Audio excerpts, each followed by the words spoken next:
Baru-baru ini, para ilmuwan telah menciptakan kristal waktu yang pertama. Kedengarannya seperti sesuatu yang langsung dari fiksi ilmiah, kan? Seolah-olah itu semacam komponen misterius untuk mesin waktu. Tapi ini tidak sepenuhnya benar. Pada kenyataannya, kristal waktu lebih mirip seperti mesin gerak abadi. Tapi apa sebenarnya itu dan bagaimana cara kerjanya? Yuk cari tahu. Pertama, yuk kita bahas tentang kristal secara umum. Ambil kristal biasa dan periksalah di bawah mikroskop. Kamu akan melihat bahwa kristal itu, seperti segala sesuatu di sekitar kita, terdiri dari molekul dan atom. Yang membuatnya istimewa adalah atom-atomnya tersusun dalam pola yang berulang.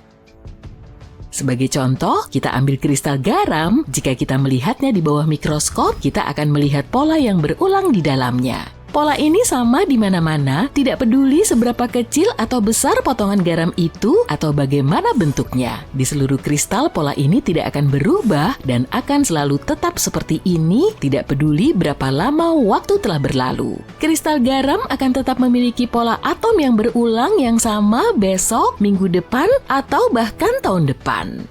Sekarang kita beralih ke kristal waktu. Kristal ini seperti kristal biasa, tapi ada uniknya. Kamu mungkin tahu bahwa semua atom di sekitar kita terus bergerak, bahkan pada suhu yang sangat-sangat rendah saat semuanya membeku dan tidak ada yang bisa menghentikannya. Selain itu, pergerakannya juga acak, kacau, dan tidak dapat diprediksi, seperti bergoyang-goyang di ruang angkasa. Namun dalam kristal waktu, semuanya berbeda. Atom-atomnya tidak hanya tersusun dalam pola yang berulang seperti pada kristal biasa, tetapi juga bergerak dalam tarian yang melingkar dan berulang tanpa henti. Nah, itu aneh. Atom-atom dalam kristal waktu seperti sebuah pesta dansa yang tak berujung. Semua tamu mengulangi gerakan yang sama dengan urutan yang sama berulang kali. Tarian ini atau pola pengulangan bisa sangat berbeda, gerakannya bisa sederhana dan mendasar atau sangat rumit dan kacau. Tapi mereka harus diulang. Kristal biasa berulang tanpa henti di ruang angkasa, kristal waktu berulang dalam ruang dan waktu. Sekarang untuk memperjelas kristal ini bukanlah jenis biasa yang kita kenal, mereka tidak terlihat seperti berlian atau zamrud atau semacamnya. Sejujurnya mereka sama sekali tidak terlihat seperti itu. Nama indah kristal waktu menggambarkan jenis materi baru yang sangat aneh yang berubah dalam keadaan kuantum selama periode waktu tertentu. Pada dasarnya ini hanyalah gerakan tarian atom. Jadi sayangnya, kamu tidak bisa menaruhnya di rakmu untuk dipajang di sana. Ini bukanlah sebuah bongkahan kuarsa yang indah, ini lebih seperti keingintahuan dalam fisika. Tapi bukan berarti kristal ini nggak keren ya. Sebenarnya ada sesuatu yang sangat tidak biasa dan menarik tentang mereka.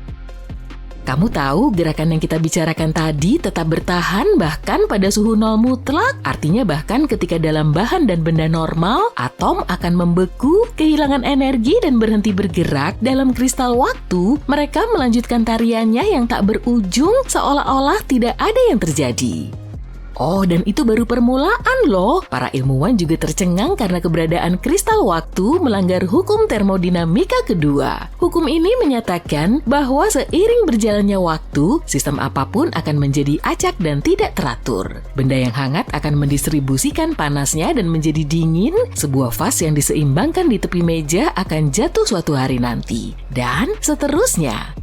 Tetapi kristal waktu seperti, kami nggak peduli dengan termo sesuatu. Kristal waktu tidak hanya bergerak secara konstan dalam pola yang sama, apapun yang terjadi pada mereka, tetapi mereka juga tidak membutuhkan energi untuk melakukannya. Bahkan jika mereka tidak menerima energi dari manapun, mereka tidak berhenti menari dan tidak menjadi kurang terstruktur atau terorganisir. Iya, kita telah menciptakan keajaiban alam yang indah dan tidak dapat dipahami yang melanggar hukum fisika. Bukankah itu mengesankan? Tapi gimana hal ini bisa terjadi ya? Dan kenapa? Apakah ini berarti tidak ada yang bisa menghentikan atom-atom ini? Dan yang paling penting, mungkinkah ini merupakan petunjuk bagi rahasia mesin gerak abadi? Ini cukup rumit, sekali lagi mekanika kuantum meledakkan otak para ilmuwan. Kali ini dengan misteri lain, perilaku unik dan tidak biasa yang masih kita coba pahami. Karena ini adalah bidang penelitian yang relatif baru, kita belum yakin bagaimana cara kerjanya dan bagaimana dapat menggunakannya. Ngomong-ngomong, bagaimana kita bisa menemukan mereka dan bagaimana mereka diciptakan? Kristal waktu pertama kali diprediksi ada pada tahun 2012 oleh fisikawan teoretis Frank Wilczek. Tidak semua fisikawan menerima teori tersebut pada saat itu. Banyak yang percaya bahwa tidak mungkin melanggar hukum termodinamika kedua. Tapi alam semesta tidak terlalu peduli dengan apa yang dipikirkan oleh para ilmuwan, dan Frank memenangkan hadiah Nobel untuk karyanya. Butuh beberapa tahun lagi bagi para ilmuwan untuk benar-benar menciptakan dan mengamati kristal pertama kalinya. Itu terjadi pada tahun 2016 ketika para ilmuwan dari University of Maryland berhasil menciptakannya dengan menggunakan ion logam tanah ytterbium. Inilah yang mereka lakukan. Pertama, mereka mengambil kristal biasa dan benar-benar mendinginkan atom-atom di dalamnya hingga mendekati nol mutlak. Seperti yang telah disebutkan, nol mutlak adalah suhu di mana atom-atom berhenti bergerak. Sejauh ini kita tidak tahu bagaimana cara mencapai suhu ini, tapi kita bisa sangat dekat dengannya. Kita bisa memperlambat atom-atom hingga hampir berhenti. Jadi mereka mengambil semua atom-atom ini dan membuatnya bergerak sangat lambat. Lalu mereka mulai menyetrumnya dengan laser. Hal ini membuat atom-atom tersebut beralih di antara keadaan yang berbeda berulang kali tanpa menyerap energi dari laser. Bisa dikatakan laser memberi mereka irama dan membuat mereka menari dengan sendirinya tanpa bantuan siapapun. Hasilnya adalah kristal yang pertama kalinya. Eksperimen para ilmuwan Maryland merupakan terobosan besar dan menunjukkan kristal waktu adalah fenomena yang nyata dan dapat diamati. Hal ini membuat kehebohan dalam komunitas ilmiah dan merupakan langkah besar dalam dunia mekanika kuantum yang aneh.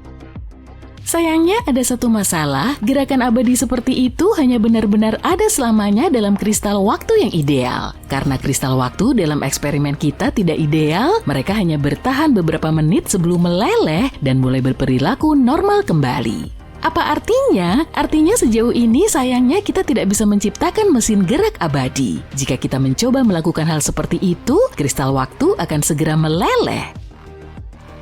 Tapi hal ini tidak menghentikan para ilmuwan dan pada tahun 2021 kita akhirnya membuat terobosan baru. Para peneliti di Google bekerja sama dengan fisikawan di Stanford, Princeton, atau universitas lain menggunakan komputer kuantum Google untuk membuat kristal waktu yang jauh lebih besar dan jauh lebih stabil. Komputer kuantum berbeda dengan laptop pada umumnya. Komputer kuantum tidak menggunakan bit biasa dan tidak bekerja dengan silikon. Sebaliknya, komputer ini bekerja dengan bit kuantum yang dapat berada dalam berbagai keadaan pada saat yang bersamaan. Hal ini memungkinkan kristal waktu untuk terus berosilasi dalam pola yang berulang, bahkan ketika semua gerakan lainnya telah berhenti. Semua kristal sebelumnya hanya berumur pendek, hanya seukuran sandal jepit, dan langsung meleleh. Tapi sekarang para ilmuwan telah menciptakan kristal yang lebih besar dan lebih baik dari sebelumnya. Jadi, apa artinya ini bagi kita? Kristal waktu dapat menjadi kunci untuk membuka teknologi baru dan pemahaman yang lebih mendalam tentang dunia kuantum. Sebagai permulaan, mereka akan membantu kita menjelajahi dunia mekanika kuantum dengan lebih baik. Mereka menantang pemahaman kita tentang waktu dan cara materi berperilaku. Dalam fisika klasik, segala sesuatu bersifat statis atau bergerak dalam pola yang dapat diprediksi dan berulang. Tapi kristal waktu tidak peduli, mereka menikmati keadaan statis dan bergerak pada saat yang bersamaan. Mereka juga dapat membantu kita menciptakan teknologi baru yang keren, dapat membawa kita lebih dekat untuk menciptakan komputer kuantum yang lengkap. Para insinyur telah berjuang selama bertahun-tahun untuk menciptakan sesuatu yang dapat berfungsi sebagai memori dalam komputer kuantum. Sekarang mereka bisa menggunakan kristal waktu untuk itu. Pola gerak yang berulang-ulang mungkin bisa menyimpan informasi. Bukankah itu mengagumkan? Kita juga dapat menciptakan banyak hal keren lainnya dengan mereka. Sebagai contoh, kita dapat menggunakan perilaku repetitif mereka untuk menciptakan jenis jam ultra presisi baru. Kristal waktu masih merupakan bidang penelitian yang relatif baru. Saat ini, kita masih mencoba memahami sifat dan karakteristik uniknya. Para ilmuwan juga melakukan eksperimen untuk mempelajari perilakunya dalam kondisi yang berbeda. Misalnya, dalam suhu dan medan magnet yang berbeda. Dengan kata lain, bidang penelitian ini masih dalam tahap awal, tapi kristal waktu adalah penemuan yang benar-benar membingungkan yang menunjukkan betapa aneh dan menakjubkannya alam semesta. Mereka sudah menarik banyak minat dan perhatian dari para ilmuwan di seluruh dunia. Aku Aku nggak sabar untuk melihat berapa banyak penemuan menarik serta terobosan yang akan datang dari area ini di masa depan. Para saintis asal Tiongkok baru aja nemu objek menarik di bulan, berupa kristal unik. Kristal ini mengandung unsur yang bisa menggantikan bahan bakar nuklir. Emangnya unsur apa sih? Kita cari tahu yuk. Komposisi bulan kita masih jadi misteri. Misi Apollo sudah diluncurkan setengah abad yang lalu, dan sejak saat itu belum ada lagi yang mendarat di bulan. Jadi kita kesulitan untuk menelitinya. Tapi belakangan ini ada gebrakan baru. Jadi pada Desember 2020 lalu, saintis Tiongkok ngirimin probe Chang'e 5 menuju bulan. Nama misi itu diambil dari dewa bulan Tiongkok, Chang'e. Puitis banget ya. Probe ini terbang ke sisi terdekat bulan selama berhari-hari untuk menggali permukaan dan batuan di sana, lalu kembali lagi ke bumi. Probe Chang'e mengambil sekitar 1,8 kg batuan bulan, seperti basal dan lava padat. Meski kedengarannya biasa aja, misi ini telah jadi terobosan loh. Kita belum pernah mendapat sampel bulan sejak tahun 1976. Fungsi sampel ini sangat penting untuk menyingkap sejarah dunia kita. Para saintis telah lama mikirin proses terbentuknya bulan. Meski ada banyak teori, mereka masih belum bisa nemu bukti kuatnya. Tapi berkat misi ini dan sejumlah simulasi komputer, mereka bisa nemu kebenarannya. Bulan terbentuk jutaan tahun yang lalu, saat ada planet Katai menabrak bumi. Ukurannya sedikit lebih kecil dari Mars. Pecahan bumi melayang di luar angkasa, tapi sebagiannya menetap di orbit kita. Lalu, pecahan ini saling menyatu dan membentuk bulan. Peristiwa ini pasti nyeremin banget kan? Tapi ternyata, proses terbentuknya bulan merupakan fase terbaik untuk planet kita. Tanpa satelit cantik ini, lautan kita cuma akan jadi genangan kecil, dan kehidupan di bumi gak akan muncul. Temuan ini dianggap penting tapi masih perlu digali. Dengan meneliti sampel batuan tadi, para saintis di lembaga riset Beijing nemu kristal langka. Kedengarannya biasa aja kan ya? Apalagi monokristal transparan kecil setebal rambut ini juga pernah ditemukan di bulan. Kristal ini terbentuk akibat aktivitas gunung berapi mirip batu delima di bumi. Di lokasi kristal ini ditemukan, pernah terjadi letusan gunung berapi sekitar 1,2 miliar tahun yang lalu. Berarti kristal cantik ini sudah berumur 1 miliar tahun.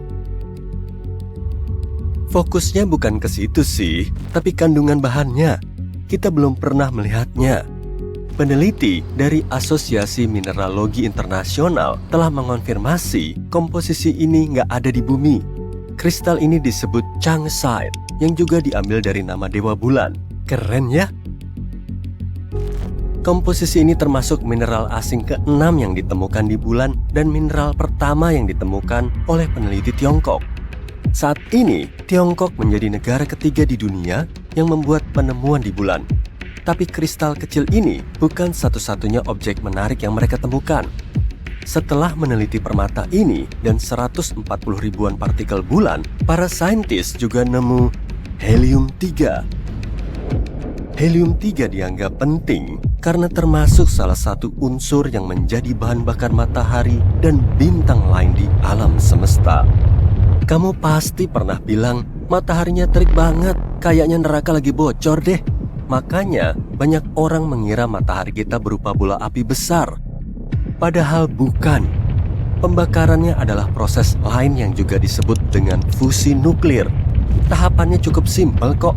Selama reaksi ini, hidrogen pada bintang berubah jadi helium. Tapi sebetulnya, proses simpel ini menjadi salah satu reaksi paling brutal di alam semesta. Ada partikel yang benar-benar bergolak di dalam matahari. Inti hidrogen yang keluar masuk saling tolak-menolak karena semuanya bermuatan positif. Jadi, hidrogen ini terus bergolak dan menetap di dalam kalau nggak dipicu oleh bintangnya sendiri. Ternyata, bintang punya gravitasi kuat yang mencengkeram miliaran atom dan menyatukannya. Atom yang menyatu kemudian menghasilkan unsur berat baru seperti helium. Selama reaksi, atom ini memancarkan banyak energi keluar angkasa. Makanya matahari kita jadi membara. Di waktu yang sama, sang bintang juga menyebarkan banyak energi. Lalu apa sih helium-3 itu? Kalau aja matahari kita bisa ngomong, mungkin unsur ini bakal bikin matahari berkomentar begini. Santai aja dong. Fungsi atom helium-3 melepaskan lebih banyak energi daripada fusi nuklir biasa. Tapi helium-3 nggak mencemari atmosfer dengan unsur berbahaya seperti radiasi. Di bumi, cuma ada sekelumit helium-3. Keberadaannya di atmosfer cuma sekitar 1:1 juta. Helium-3 ini juga terus-terusan berusaha melepaskan diri keluar angkasa. Mungkin karena udah nggak betah tinggal di bumi ya. Tapi belakangan ini, para saintis nemu helium-3 dalam jumlah banyak di bulan kita. Rupanya, ada lebih banyak helium-3 di bulan daripada di bumi karena pengaruh angin surya. Matahari menempa bulan dengan helium-3-nya selama miliaran tahun. Jadi, unsur ini telah bertebaran di banyak titik.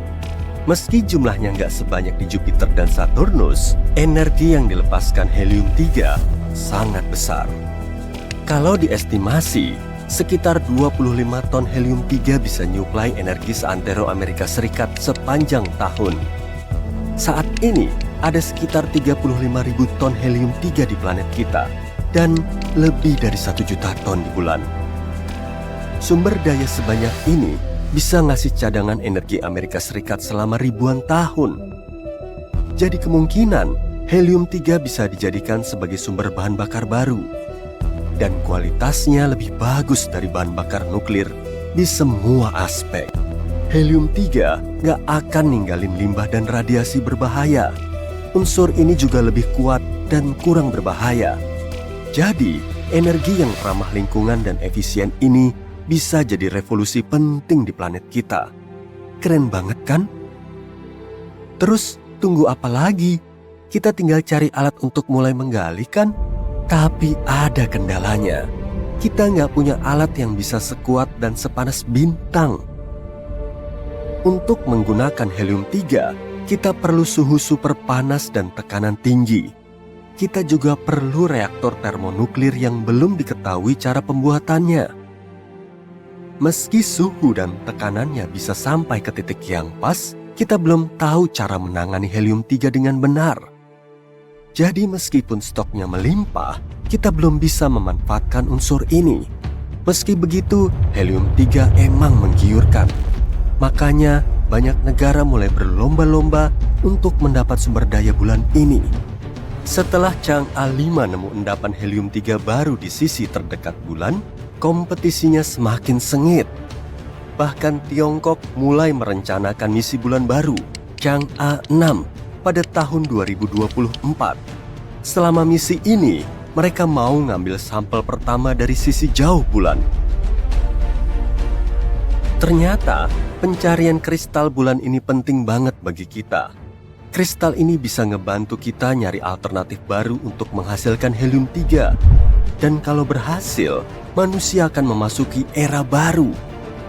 Tapi kita perlu mengatasi beberapa kendala dulu. Gimana cara ngangkut kristal bulan ini ke bumi? Gimana cara memproduksi energi dari unsur itu? Dan seterusnya. Semoga kelak masalah ini bisa dapat solusi yang terbaik dan kita bakal nemu cara untuk memproduksi energi yang melimpah, bersih, dan aman.